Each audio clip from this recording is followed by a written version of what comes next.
Karen wasn't just the HOA president, she was the regime. Every morning at exactly 7 a.m., she'd be cruising the neighborhood in her white SUV, clipboard in hand, scanning for violations like a predator. Trash bins out 5 minutes late, $150 fine. Curtains not HOA approved beige, $200 fine. A kid's bike visible on the lawn, safety hazard, fine. She once fined a widow for having wind chimes, said they were acoustically disruptive. Nobody challenged her, because every time someone did, their fees mysteriously doubled or tripled, or their parking pass got revoked, or they got dragged into compliance hearings that lasted hours and always ended the same way. Karen smiling, them paying. The HOA funds? Untouchable, or so she said. She'd brag during meetings, open quote, I run this association like a corporation. Every dollar is accounted for, close quote. Meanwhile, residents were drowning. Some were paying more in HOA fines than their actual mortgages. Karen called it community discipline. Then one day, something small happened. A quiet resident, the kind Karen never noticed, requested a copy of the HOA financial report. Just routine, nothing dramatic. Karen laughed, open quote, why would you need that? Close quote.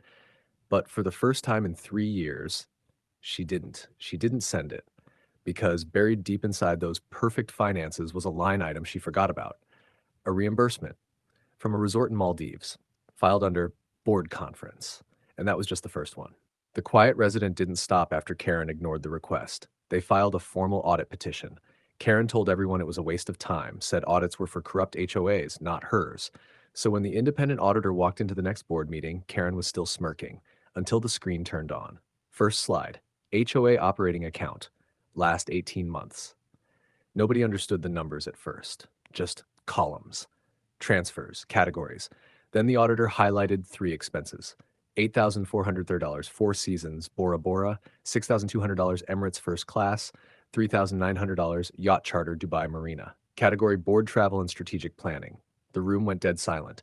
Karen leaned forward, calm, controlled. Open quote, those were educational conferences, close quote. The auditor clicked again. New slide. Receipts, spa treatments, private villas, champagne packages, two-person bookings. The auditor didn't even look at Karen when he said it. Open quote, there were no conferences on any of these dates. Close quote. Someone in the back whispered, that's our money. Then came the real punch. The auditor revealed Karen had created a fake vendor company under her cousin's name. The HOA paid the vendor. The vendor paid Karen's personal account. Perfect laundering loop. Karen finally snapped. Open quote, this is harassment. I will sue every single one of you. Close quote. That's when the auditor dropped the final line, open quote. We've already forwarded this to the city and the district attorney. Close quote. Karen stood up. Her hands were shaking. For the first time since she took power, she didn't control the room anymore. If you're enjoying this, don't forget to like, share, and subscribe, and tell us in the comments, where are you watching from? Karen didn't go home after that meeting. She went straight to the HOA office. Security cameras caught her entering at 11:47 p.m., still in the same blazer, still wearing the same fake calm. She plugged in a flash drive, started deleting files, financial folders, email threads, vendor contracts, payment histories. She even tried to wipe the cloud backup. What Karen didn't know, the auditor had already cloned the entire system. Every keystroke she made that night, logged. Every file she deleted, recovered. Every email she erased, timestamped. The next morning, residents woke up to something insane, a leaked PDF in the neighborhood group chat. Title, open quote, HOA funds, personal expense breakdown, close quote. Inside, Botox invoices, designer shopping sprees, five-star hotels, even a charge labeled couples retreat, paid with their fees. By noon, the group chat had 600 messages. By 3 p.m., someone printed the document and taped it to the clubhouse door. By 6 p.m., Karen's name was trending locally. People started knocking on her door, not violently, just silently, standing there, staring, holding printed receipts. Karen called the police. The police didn't come for the neighbors. They came for her laptop.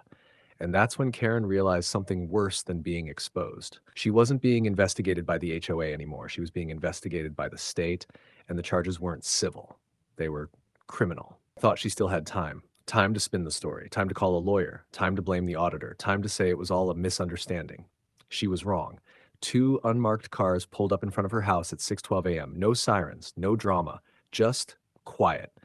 The kind of quiet that feels heavier than noise. When Karen opened the door, she was still in silk pajamas, hair messy, no makeup, no clipboard, no authority, just her.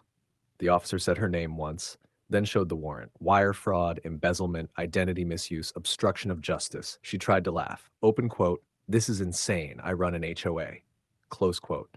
The officer replied, open quote, "Not anymore." Close quote. Her neighbors were already outside, phones out, recording, whispering. The same people she fined, humiliated, threatened, now watching her get handcuffed on her own porch. Someone yelled, "Where's the Maldives now, Karen?" Another said, "Smile for the camera." And she did. Not because she wanted to, because she was in shock. 3 days later, the final twist hit. Karen didn't just lose her position, she lost her house. Turns out the HOA board had a clause she used for years against others: automatic eviction for financial crimes involving community funds. The rule she created was the one that removed her. The eviction notice was posted on her own door by the same security guard she once fined. And the HOA, they refunded every resident using the money seized from Karen's accounts. Justice didn't just expose her, it paid everyone back. If you made it to the end, don't forget to like, share, and subscribe. And tell us in the comments, where are you watching from?